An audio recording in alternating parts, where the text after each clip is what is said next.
خدا باپ کے زندہ و جلال کلام میں سے زندگی برا کلام،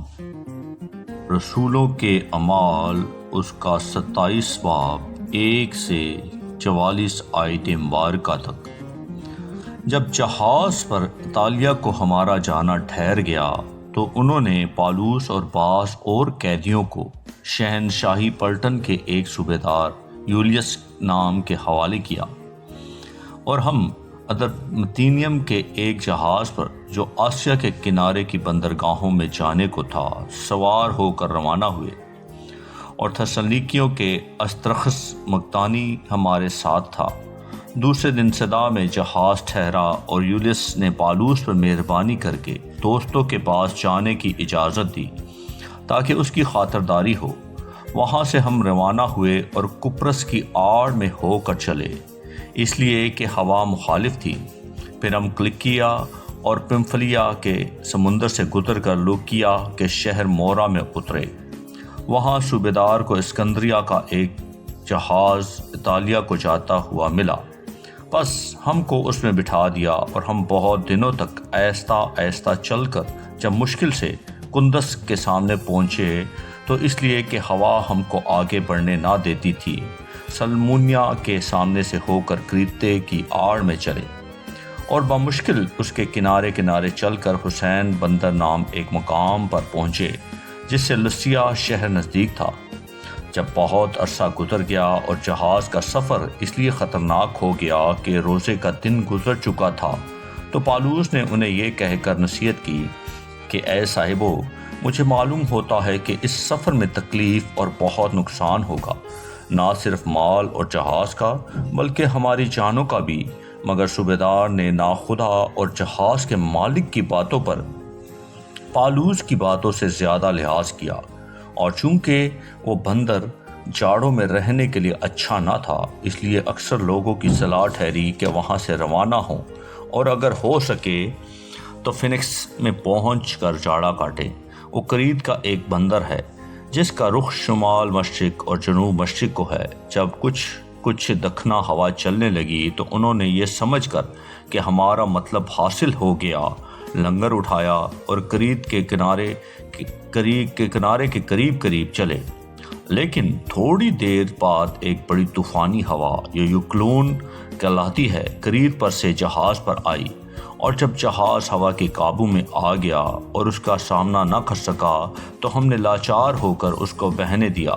اور کودا نام ایک چھوٹے جزیرے کی آہڑ میں بہتے بہتے ہم بڑی مشکل سے ڈونگی کو قابو میں لائے، اور جب ملہا اس کو اوپر چڑھا چکے تو جہاز کی مضبوطی کی تدبیریں کر کے اس کو نیچے سے باندھا، اور سرتس کے چور بالو میں دھنس جانے کے ڈر سے جہاز کا ساز و سامان اتار لیا اور اسی طرح بہتے چلے گئے۔ مگر جب ہم نے آندھی سے بہت ہچکولے کھائے تو دوسرے دن وہ جہاز کا مال پھینکنے لگے، اور تیسرے دن انہوں نے اپنے ہی ہاتھوں سے جہاز کے آلات و اسباب بھی پھینک دیے، اور جب بہت دنوں تک نہ سورج نظر آیا نہ تارے اور شدت کی آندھی چل رہی تھی تو آخر ہم کو بچنے کی امید بالکل نہ رہی، اور جب بہت فاقہ کر چکے تو پالوس نے ان کے بیچ میں کھڑے ہو کر کہا، اے صاحبو، لازم تھا کہ تم میری بات مان کر کرید سے روانہ نہ ہوتے اور یہ تکلیف اور نقصان نہ اٹھاتے، مگر اب میں تم کو نصیحت کرتا ہوں کہ خاطر جمع رکھو،